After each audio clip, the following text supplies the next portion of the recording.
Have you ever been the strong one for everyone else and realized later that you completely left yourself behind? Maybe life got complicated. Someone you love needed you. Grief entered the room. Travel disrupted your rhythm. Work asked more than usual. Family gatherings or holidays stretched your nervous system. Or you came home from being away and everything that waited for you suddenly needed attention. And before you knew it, your own breath, body, meals, rest, and emotions were pushed to the side. This is where many of us lose our energy. Not because we don't care, because we care so much. We love people. We show up. We want to help. We want to be useful. We want to be strong. We want to do the right thing. And in the quick shift into care mode, it can be very easy to leave ourselves behind. We start tracking everyone else's needs. We notice what has to be done. We respond to the messages. We pack the bag. We rearrange the schedule. We hold the grief. We help the family. We catch up on work. We try to keep the household moving. We become available to everything and everyone, and slowly, quietly, without even realizing it, we become unavailable to ourselves. So today, we're talking about how to stay connected to yourself while life is happening, how to be present for others without abandoning our own bodies, energies, and needs. Because no matter how devoted we are to our practice, life will interrupt your rhythms. And in those moments, the practice is not perfection. The practice is presence. The practice is self-care. The practice is learning how to stay with yourself in the middle of a real, actual life. So, today's reminder, it's simple. Being present for others does not require abandoning yourself.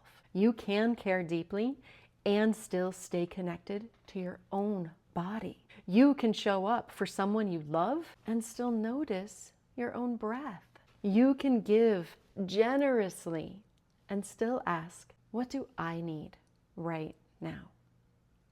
You can still be steady for others without pretending you have no needs of your own. This is not selfish. This is sustainable. This is how we keep love from becoming depletion. So let's just take a breath here and let that land.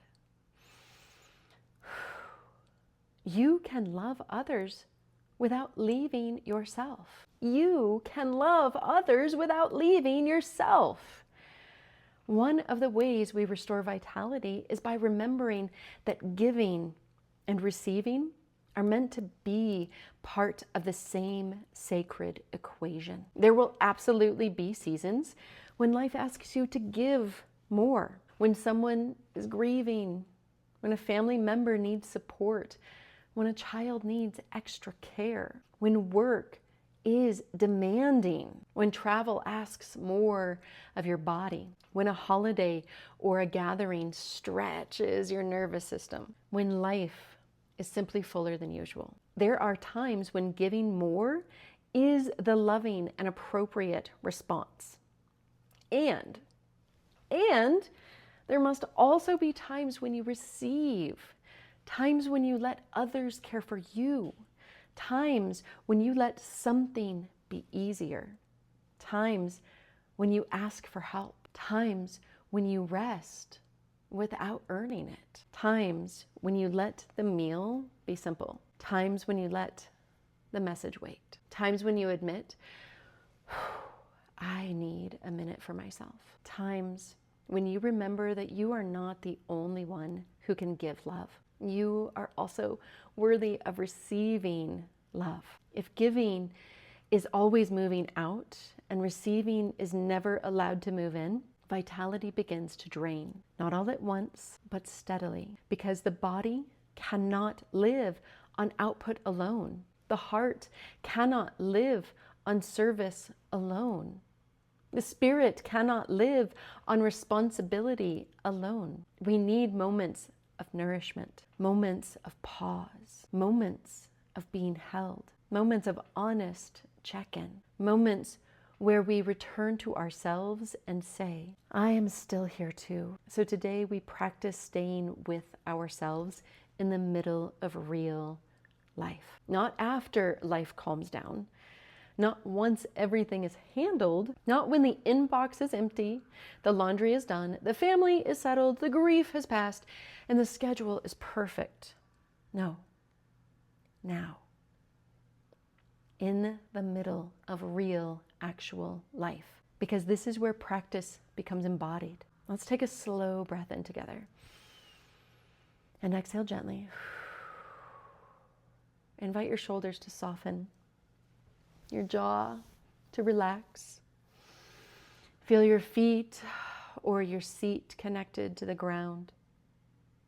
Place one hand over your heart if that feels supportive, and ask yourself, where has life been asking more of me lately? Just notice. Maybe it's been emotional, maybe practical, maybe family related or work related. Maybe it's been travel related. Maybe you're moving through grief, maybe catching up from being away, maybe a season of many small things just adding up. Invite yourself to name it gently. No drama, no judgment, simple truth. Where has life been asking more of me lately? And take a breath. Now ask, where have I been tempted to abandon myself in the process?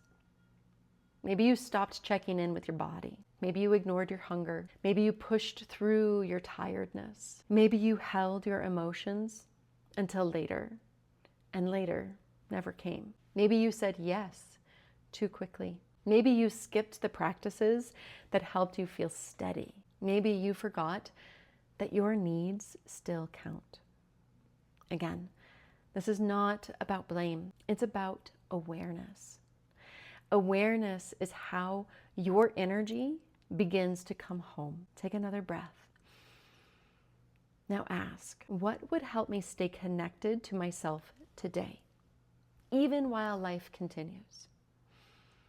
Let it be small. A few conscious breaths before responding to a challenging message. A walk around the block. A hand on your heart in the bathroom. A real meal. A clear glass of water. A 5-minute rest. Letting someone else help. Saying to yourself, I can do this, but not that. Taking a moment before you say yes. Pausing before you rush into care mode. Letting yourself cry. Letting yourself laugh. Letting yourself be human. You do not need an elaborate ritual to stay with yourself. You need a thread of connection, a thread that says, I am here. I am listening. I will not leave myself behind again. Take another breath and imagine that thread running from your heart down through your body, down into the earth. A simple line of connection. Your life may be moving. People are going to need you. Plans, they're going to change. Grief will be present eventually. Work may be asking more. Family needs may be loud. The world may not be quiet or peaceful. And still, this thread remains. You remain connected. You remain present. You remain with yourself. This is the practice. Not controlling life, not making everything calm, not being endlessly available, but staying connected while life happens. So today, I invite you to work with these reflections. Where am I being asked to give more right now? Where do I also need to receive? What is one way I can care for others without abandoning myself? And what small act of self-care would help my energy stay with me today? Let your answers be honest. Let them be simple. Let them be doable. Because self-care in these moments does not have to be dramatic. It may be the smallest choice that keeps you from disappearing. A breath, a boundary, pause, a meal, a walk, a prayer, a hand on your heart, a moment of receiving, a moment of remembering. I matter here too. Take a deep breath in and exhale fully. Now repeat this affirmation with me. I can be present with life and still stay connected to myself.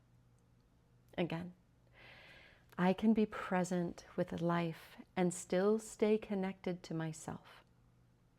One more time. I can be present with my life and still stay connected to myself. Let that settle. You don't have to abandon yourself to be loving. You do not have to disappear to be helpful. You do not have to give from depletion to prove your devotion or worthiness. You can care, you can serve, you can show up, and you can stay connected to the sacred life force within you. When life happens, stay with yourself. One breath, one choice, one honest moment at a time. Thank you for your presence here. I honor you. I honor the beautiful work you bring to this world. All my love. And if you love this video, you can find so many more on SOULutions app. Please find the link in our description. And if you love this, share it with someone you love who could use this message today.